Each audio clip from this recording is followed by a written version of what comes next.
আসসালামু আলাইকুম। আশা করছি আপনারা যে যেখানে আছেন আল্লাহর রহমতে সবাই ভালো আছেন। আজ তৈরি করে দেখাবো পাকা আমের পোয়া পিঠা বা পাকান পিঠা। আর এই পিঠা কিন্তু খুবই সফট এবং জালিকযুক্ত, ফুলকো ফুলকো।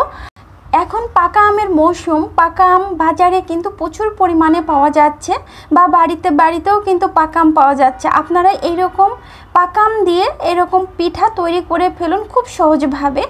তো আমার তৈরি করতে যা যা লাগছে চলুন সেটা আজ আমি আপনাদের সাথে শেয়ার করব। এখানে আমি 2টা পাকা আম নিয়েছি। এই পাকা আমটা আমি একটি ছুরির সাহায্যে মুখটা কেটে নিয়ে আমি এরকম খোসা সহ কেটে নিচ্ছি, এবং এইভাবে আমি ছোট ছোট করে কেটে নিচ্ছি, কিউব করে আমি দেখিয়ে দিচ্ছি এইভাবে। এবার চারপাশে আমি এভাবে আমগুলা তুলে নেব একটি ছুরির সাহায্যে। এবার এই কিউব করে কেটে নেওয়া এই আম আমি একটি ব্লেন্ডার জারের মধ্যে নিয়ে পেস্ট করে নিব। তো এদিকে একটি স্ট্যান্ডারের মধ্যে আমের এই পেস্টটা আমি ভালোভাবে ছেঁকে নেব, যাতে কোনো আঁশ থাকলে সেটা যাতে না যায় এই জন্য। তো ভালোভাবে ছেঁকে নেওয়ার পরে এই অবশিষ্ট অংশটুকু আমি ফেলে দেব। এইবারে এই আমের জুসের মধ্যে অ্যাড করে দেব খেজুরের ঝোল গুড়। আপনারা এখানে চিনি অ্যাড করলেও হবে, এবং স্বাদ মতো লবণ অ্যাড করে দিলাম। এবার হ্যান্ড উইক্স দিয়ে ভালো করে মিশিয়ে এর মধ্যে অ্যাড করে দেব 1 কাপ আতপ চালের গুঁড়া এবং হাফ কাপ ময়দা অ্যাড করেছি। আপনারা এখানে আটায় অ্যাড করলেও হবে। এবারে একটি হ্যান্ড উইক্সের সাহায্যে আমি শুকনো উপকরণগুলো ভালো করে মিশিয়ে নেব। তো ভালোভাবে মেশানোর পরে যে এরকম হয়েছে ব্যাটারটি বেশি পাতলাও না আবার বেশি ঘনও না। এবার একটি আঙুলের সাহায্যে আমি কোটিং করে দেখাচ্ছি যে এইরকম হয়েছে, এর চেয়ে পাতলা করা যাবে না।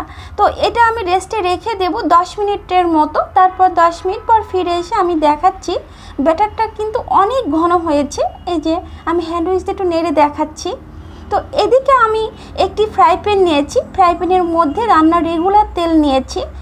আর এই পোয়া পিঠা বা পাকান পিঠা যখন ভাজতে যাবেন তেলটা অবশ্যই আগের থেকে গরম করে নেবেন। তো মেজারমেন্ট কাপ দিয়ে আমি এই ব্যাটার দিয়ে দেবো তেলের মধ্যে। দেওয়ার পরে দেখেন কত সুন্দর ফুলকো ফুলকো পাকান পিঠা বা পোয়া পিঠা আমার হয়েছে, আর দেখতে কতটা লোভনীয়। আমি তেল থেকে একটি স্ট্যান্ডারের সাহায্যে তুলে নিয়ে দেখাচ্ছি, দেখেন কত সুন্দর হয়েছে। এইভাবে আমি সব পিঠাগুলো তৈরি করে নিয়ে এসেছি। পাকা আমের পোয়া পিঠা বা পাকান পিঠা আমার তৈরি হয়ে গেল খুব সহজভাবে।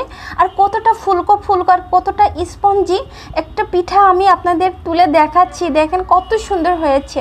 আমি একটু মুষ্টি করে ধরলেও কিন্তু এটা কোনো দেবে যাচ্ছে না। আর একটি পিঠা আমি ভেঙে দেখালাম, দেখেন কত সুন্দর হয়েছে। আশা করি আমার ভিডিওটি আপনাদের ভালো লেগেছে। ভালো লাগলে অবশ্যই আমার চ্যানেলটাকে সাবস্ক্রাইব করে নেবেন এবং আমার সাথেই থাকবেন। আর আজ এ পর্যন্তই, সবার জন্য দোয়া রইল, সবাই ভালো থাকবেন। আবারও কোনো নতুন ভিডিও নিয়ে আপনাদের মাঝে আমি হাজির হব। আজ এ পর্যন্তই, সবার জন্য দোয়া রইল।